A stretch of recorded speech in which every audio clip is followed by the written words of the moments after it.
Keluarga saya adalah seorang muslim karena bapak saya kecanduan main judi dan minum minuman keras. Suatu saat kelas 2 SMA, saya mengalami depresi berat, di mana 1 minggu sekali saya pasti mengalami kejang-kejang dan harus keluar masuk rumah sakit.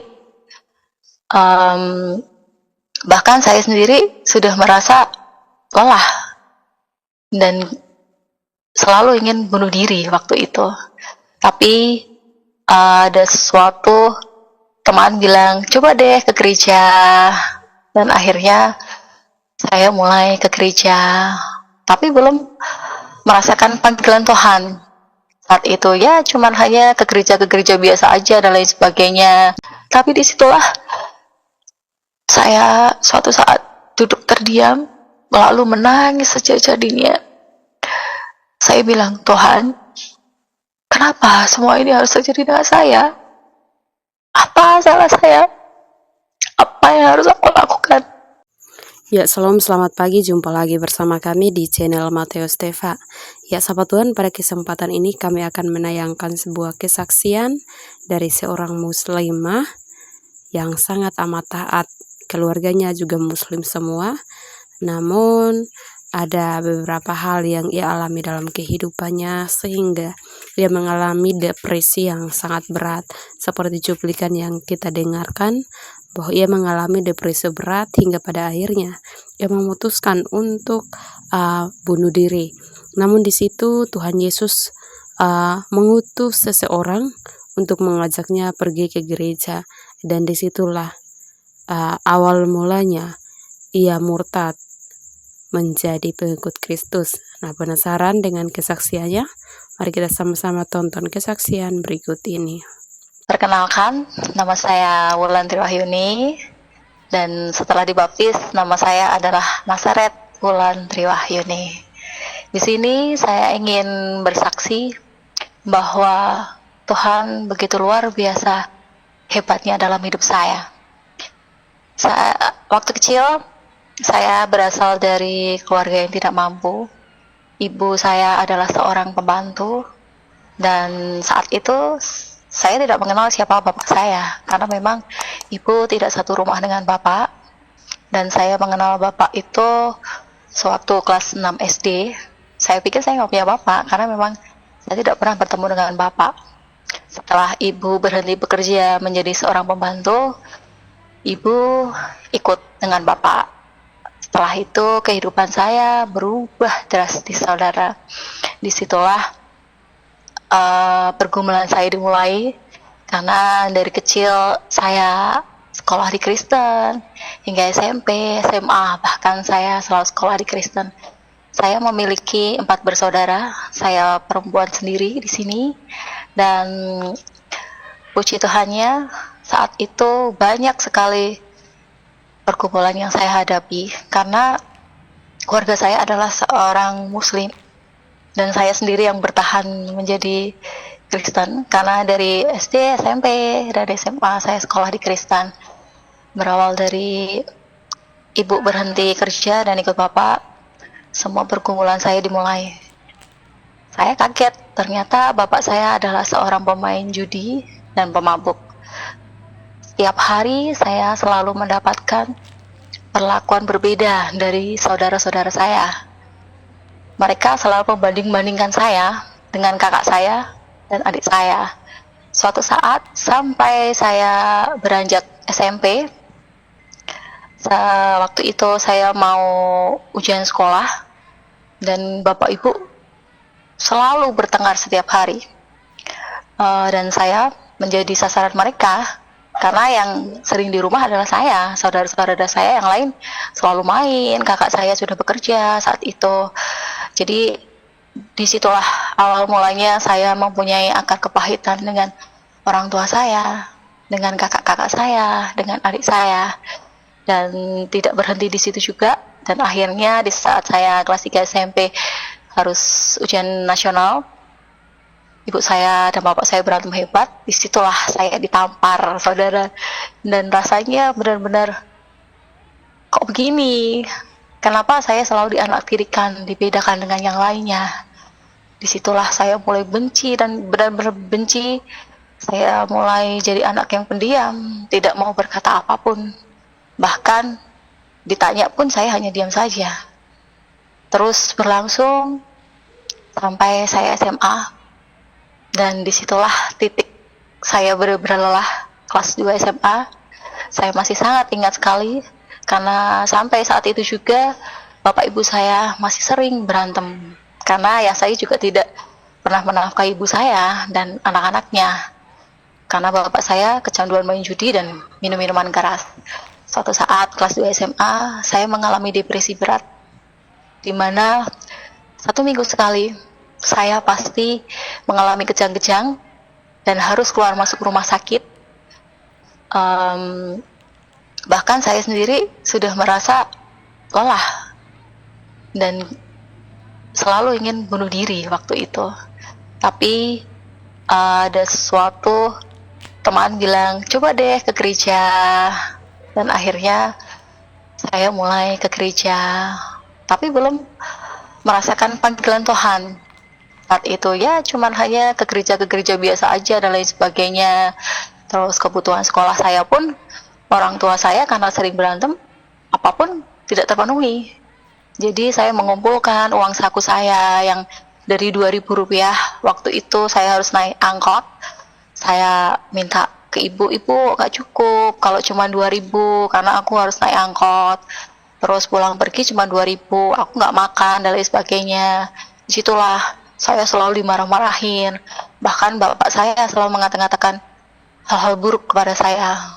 Dia selalu bilang saya anak pembawa sial dan ngabis-ngabisin uang, dan kata-kata kasar itu pun selalu terekam dalam pikiran saya. Makanya itu yang membuat saat itu saya depresi dan benar-benar gak ingin hidup lagi.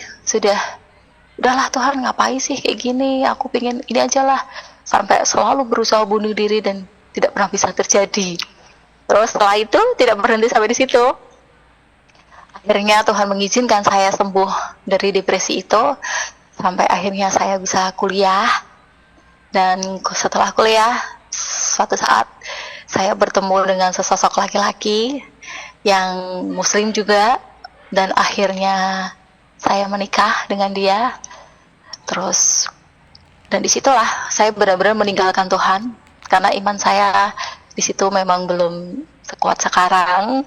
Jadi saya memutuskan untuk meninggalkan Tuhan, karena memang satu keluarga saya muslim semua, hanya saya sendiri yang Kristen saat itu. Setelah saya menikah, kehidupan saya pun tidak seperti apa yang saya bayangkan. Saya pikir dulu, kalau saya menikah, aku bisa hidup bahagia, aku bisa menerima kasih sayang seorang ayah, aku bisa disayang, tidak diperlakukan seperti itu, tidak dimanusiakan. Dan benar saudara, pergumulan di rumah tangga saya begitu hebat. Setiap hari saya berantem dengan suami saya. Bahkan di saat saya hamil pun, saya juga mendapatkan perlakuan yang tidak ingin saya dapatkan. Dan di belakang saya, suami saya juga ternyata belajar ilmu-ilmu yang tidak seharusnya dia pelajari. Setiap hari kita cekcok dan lain sebagainya, dan saya mendapatkan kekerasan.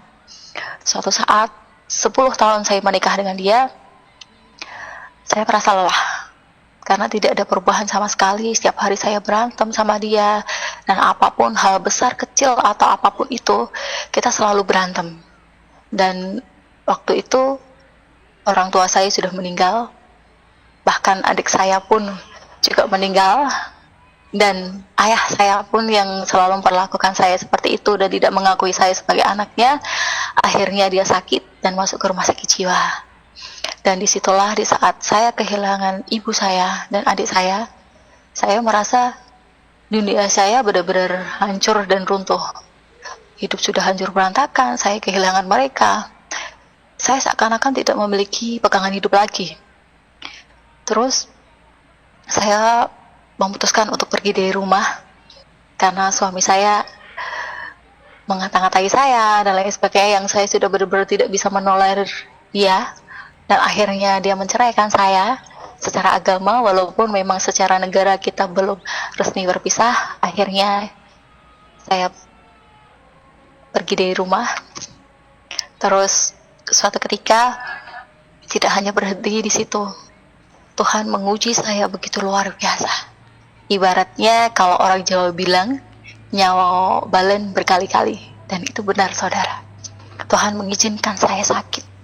Tidak hanya sakit biasa, Tuhan mengizinkan saya sakit, mengalami sakit kista. Disitulah saya, di saat pergi dari rumah dan saya sendirian, saya terus mengeluh, Tuhan, kenapa hidup saya begitu berantakan? Kenapa ini semua harus terjadi dengan saya? Dari kecil, saya tidak pernah merasakan kasih sayang.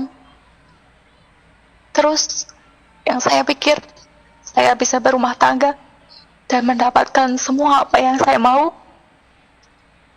Ternyata saya juga tidak mendapatkan itu. Malah justru sekarang, aku harus mengalami sakit. Dan bukan sakit biasa. Dokter memvonis saya memiliki kista. Dan mau tidak mau, saya harus melakukan operasi. Disitulah saya harus bolak-balik ke rumah sakit sendiri.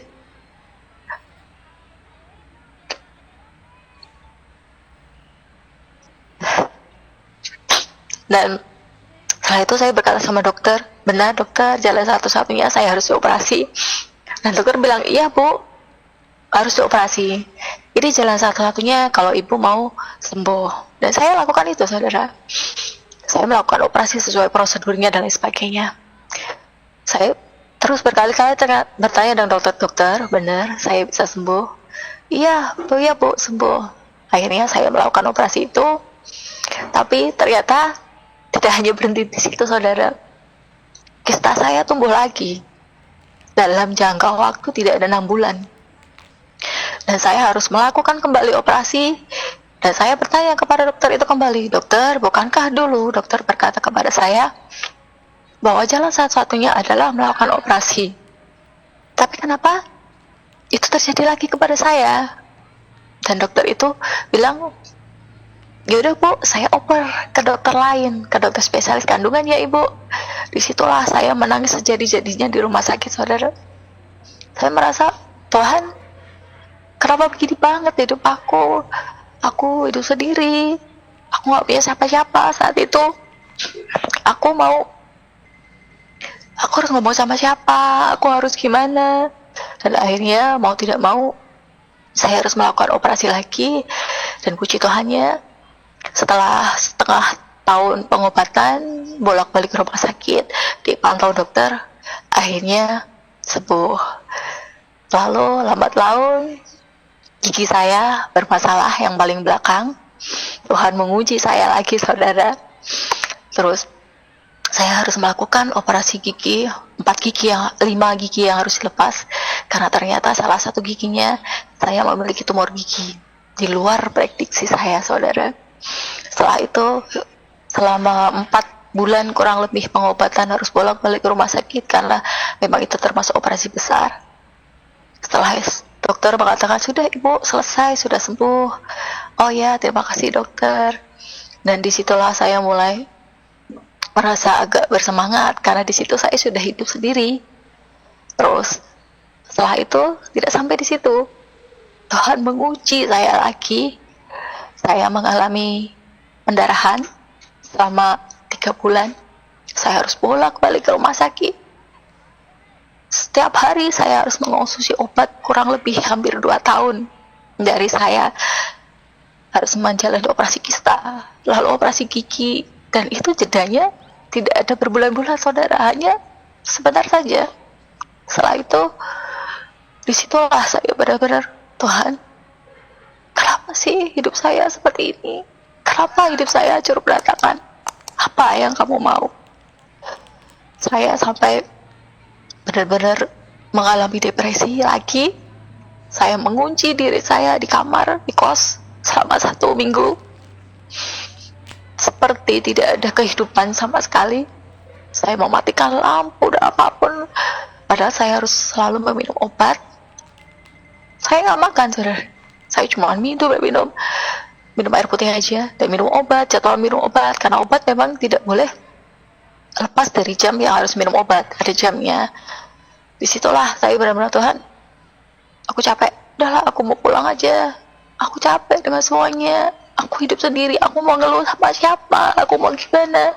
Tapi disitulah saya suatu saat duduk terdiam, lalu menangis sejadi-jadinya.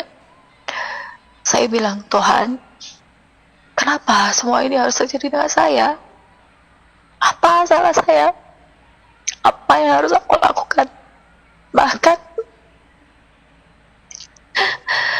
kamu sudah mengambil orang-orang yang paling aku cintai. Sekarang aku sendiri. Walaupun saya mempunyai 2 kakak laki-laki, tapi yang satu sudah menikah, dia punya kehidupan sendiri, dan satunya lagi di luar kota. Itu pun di saat saya mengabari mereka tentang keadaan saya, mereka hanya bilang, yang sabar, kita harus berjuang sendiri, karena kita nggak punya siapa-siapa. Bahkan di saat saya keluar masuk rumah sakit pun, mereka tidak bisa mengunjungi saya.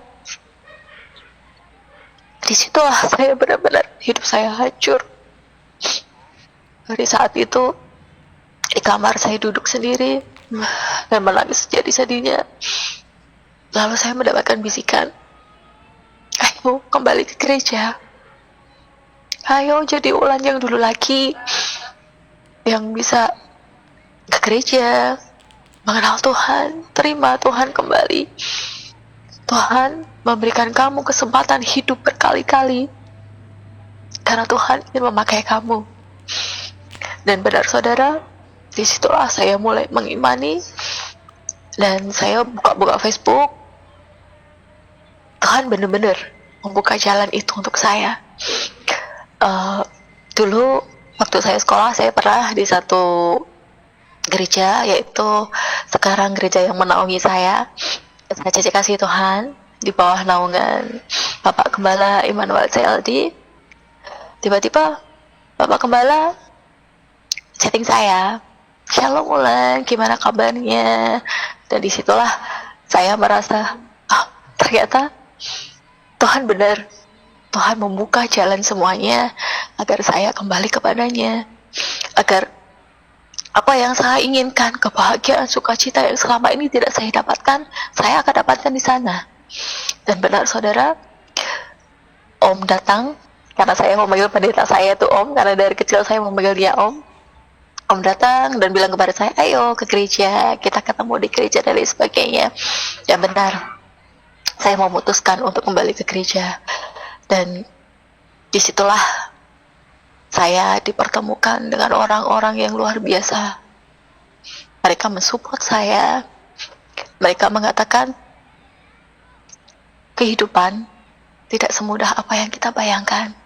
Apapun yang terjadi dalam hidup saya, hingga saya bisa menjadi seperti ini, karena memang Tuhan sayang dengan saya.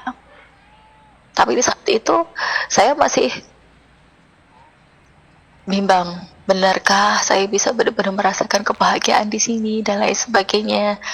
Saya berdoa dengan Tuhan, Tuhan, jika memang ini jalan yang Engkau berikan kepadaku, agar aku bisa kembali ke jalan-Mu lagi dan menerima Engkau seutuhnya di dalam kehidupanku, maka tuntun aku, datangkan orang-orang yang memang benar-benar bisa menguatkan aku, karena aku di sini sendiri. Saya tidak punya siapapun di sini.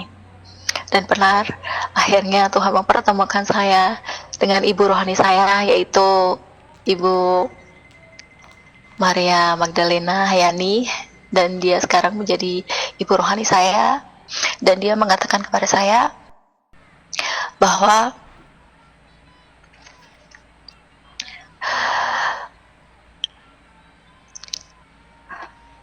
jika saya ingin menerima Tuhan, dia bilang ketika itu, kita mau memulai pelayanan kita, harus ada pemberesan diri.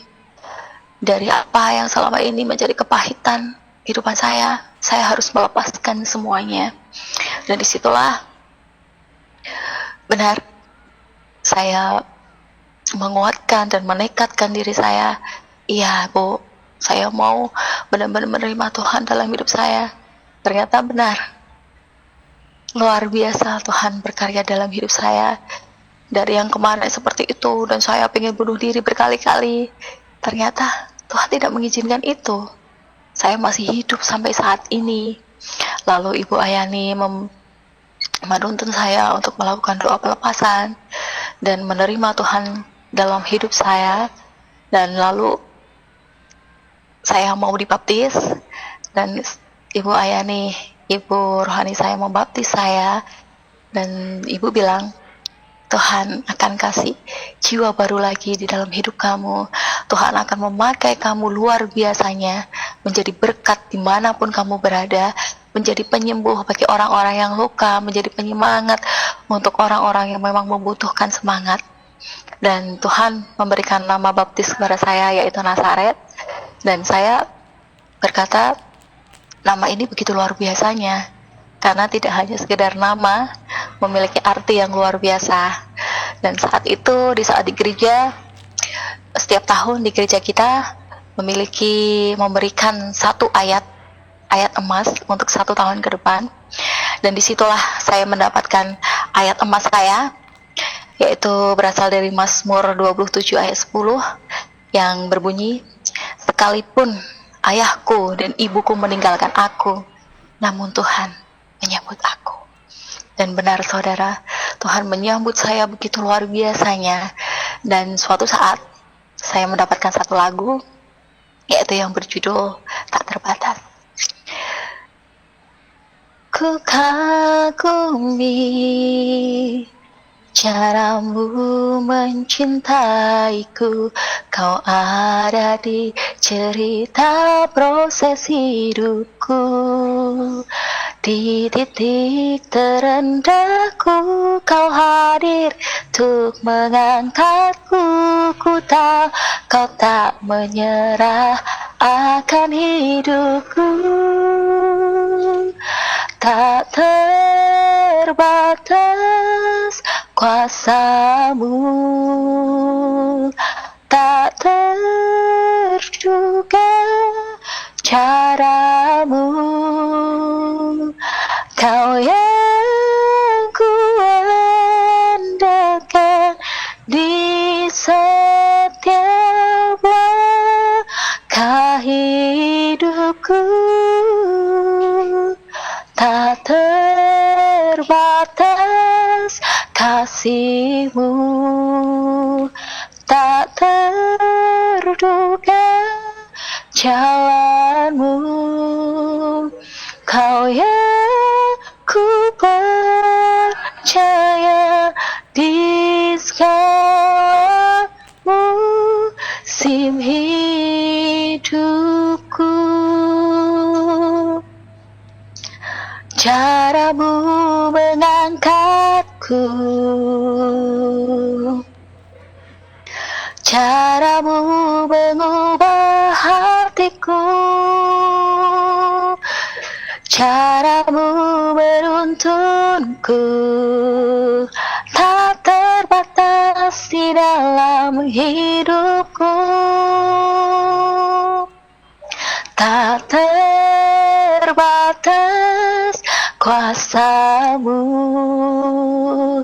tak terduga cara-Mu. Kau yang ku andalkan di setiap langkah hidupku. Tak terbatas kasih-Mu,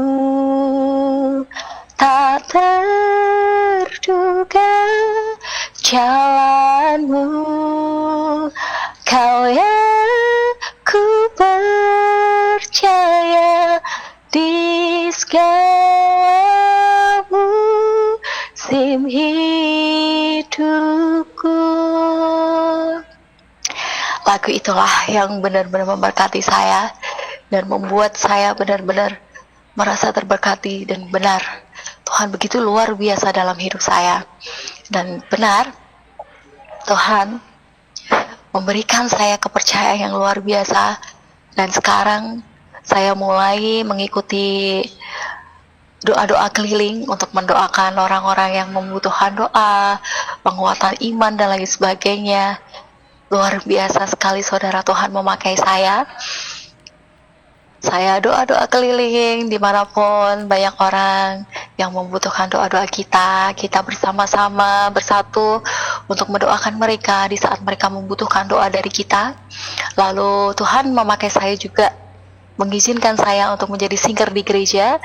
Dan kedepannya Tuhan akan memakai saya untuk menjadi WL dan bisa menjadi berkat untuk semuanya. Dan pesan yang saya dapat dari semuanya yang saya alami dalam hidup saya adalah hidup di luar Tuhan bukanlah jaminan kita bisa hidup bahagia, menjadi kaya, hidup berkecukupan. Tapi Tuhan menjanjikan kita itu semua. Tuhan menjanjikan kita hidup bahagia, bersuka cita, damai sejahtera di saat kita menerima Tuhan di hati kita. Apapun pergumulan kita, sesusah dan seberat apapun itu, jika kita menerima Tuhan di hati kita dan kita mengamini apa yang Tuhan berikan kepada kita, rahmatnya, berkatnya yang akan selalu berlimpah kepada kita. Walaupun mungkin saat ini banyak sekali pergumulan yang saya dapatkan, tapi saya percaya setelah menerima Tuhan, saya merasakan sukacita, hidup yang baru, dan merasa saya benar-benar diberkati dan saya dibutuhkan. Walaupun saya hidup seorang diri di sini, saya tidak pernah merasa kesepian lagi, saudara. Saya tidak pernah merasa kesendirian lagi. Walaupun saat ini mungkin saya belum mendapatkan pekerjaan yang tetap dan saya tidak bisa bertemu dengan anak saya, tapi saya percaya Tuhan menyediakan berkatnya yang luar biasa kepada saya ke depannya. Dan saya juga memiliki kerinduan saya bisa masuk sekolah untuk menjadi pelayan Tuhan, untuk melayani orang-orang yang membutuhkan berkat-berkat dari Tuhan.